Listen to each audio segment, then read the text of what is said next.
늘 교회에 가자, 기도해라, 예수님을 믿어라 하는 친정 가족들의 권유를 뿌리치며 하나님을 믿는 것이 제 일상을 귀찮아지게 하는 것이라고 생각했고, 제 나름 예수님을 믿지 않고도 잘 살아왔고 잘 살아갈 수 있다고 생각을 하면서 살아온 저는 2023년 가을 특별 새벽 부흥회쯤 하나님을 만났습니다.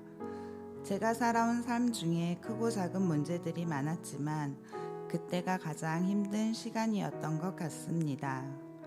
하나님은 삶에 많이 지치고 힘들었던 저에게 내가 너를 보배롭고 귀하게 여겨 혼자서 아파하지 마. 내가 너를 구원해 줄게. 내가 너를 사랑해 라고 말씀하시면서 저를 하나님 품으로 부르셨습니다. 하나님은 저에게 사랑을 주시고 평안을 주시고 감사를 주시고 끊임없이 무언가를 계속 주셨습니다. 하지만 아둔한 저는 알아채지 못하고 시간을 흘러보내고 있었습니다. 하나님을 의지하며 살아가겠다는 여러 번의 신앙 고백이 있었음에도 불구하고 제 마음에는 답답하고 무언가가 채워지지 않는 허전함과 공허함이 있었습니다. 하나님을 아는 힘과 지혜가 없는 저는 입으로만 하나님을 믿는다고 고백하고 신앙생활을 하고 있었던 것 같습니다. 하나님을 신뢰하며 순종하는 데에는 늘 머뭇거림이 있었습니다.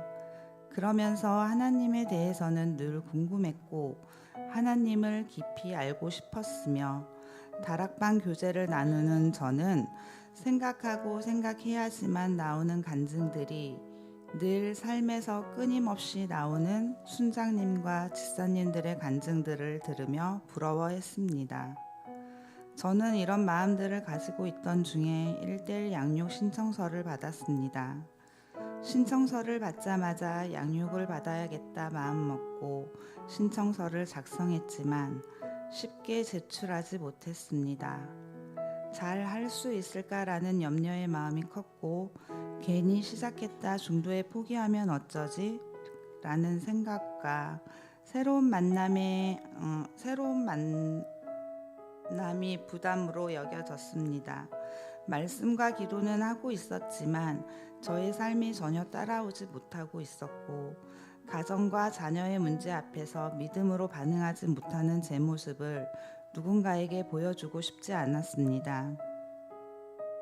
그런 연약한 제 모습을 숨긴 채 신앙생활을 하고 싶었습니다. 하지만 이런 갈등 속에 하나님께 제 인생을 온전히 맡길 용기가 부족했기 때문이라는 사실을 깨닫게 되었고 신청서를 제출했습니다. 감사하게도 하나님께서는 첫 만남의 시간부터 양육 시작 전에 두려운 생각을 잊게 하셨습니다. 또 앞으로의 시간과 가정이 가슴 벅차오르며 기대하게 하셨습니다. 한 주 한 주 양육을 받으면서 신앙은 지식이 아니라 하나님과의 관계를 맺고 매일의 삶 속에서 하나님과 동행하는 길이라는 것을 알게 되었고 말씀을 암송하면서 신앙의 기준이 감정이 아닌 말씀이 되어가는 것을 경험하였습니다. 그렇게 은혜 가운데 1:1 양육을 시작할 즈음 경제적인 부담과 현실적인 필요로 인해 저는 야간 일을 시작하게 되었습니다. 낮과 밤이 바뀌고 하루에 3-4시간의 쪽잠을 자고 지금은 어쩔 수 없다는 말로 제 스스로를 합리화하며 버티고 있었고 분명 은혜를 누리고 있음에도 여전히 해결되지 않는 자녀의 문제에 마음은 계속 지쳐 있었습니다.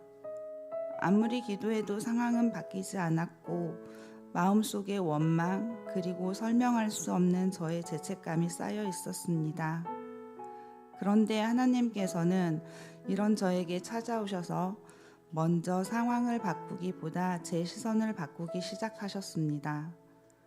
자녀의 문제를 제 힘으로 붙들려고 했다는 사실과 그 무거운 짐을 하나님께 맡긴다고 하면서도 마음에서 내려놓지 못하고 있는 저에게 느헤미야 8장 7절 말씀 근심하지 말라. 여호와로 인하여 기뻐하는 것이 너희의 힘이니라라고 말씀하셨고, 집사님을 통해 하나님께서는 진경아, 너는 부모 이전에 내 자녀야 하시며 하나님의 자녀임을 다시 알려주셨고, 너를 정죄하지 말고 너 자신을 사랑하라고 말씀하셨습니다.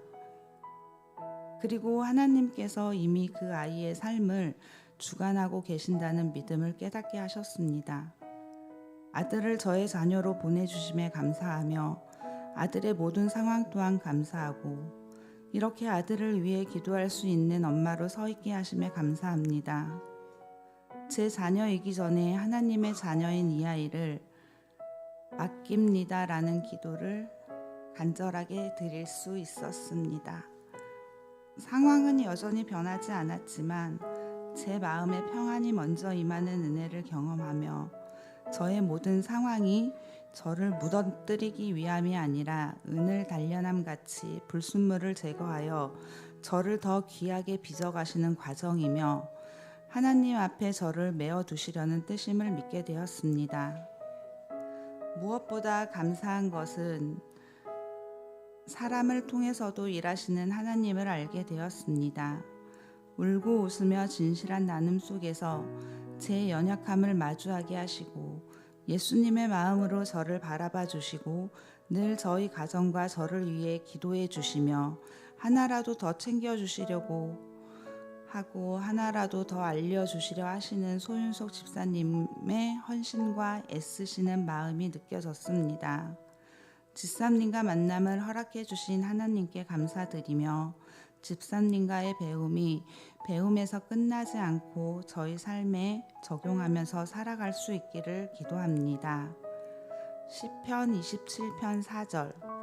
내가 여호와께 바라는 한 가지 일, 그것을 구하리니 곧 내가 내 평생에 여호와의 집에 살면서 여호와의 아름다움을 바라보며 그의 성전에서 사모하는 그것이라. 아멘.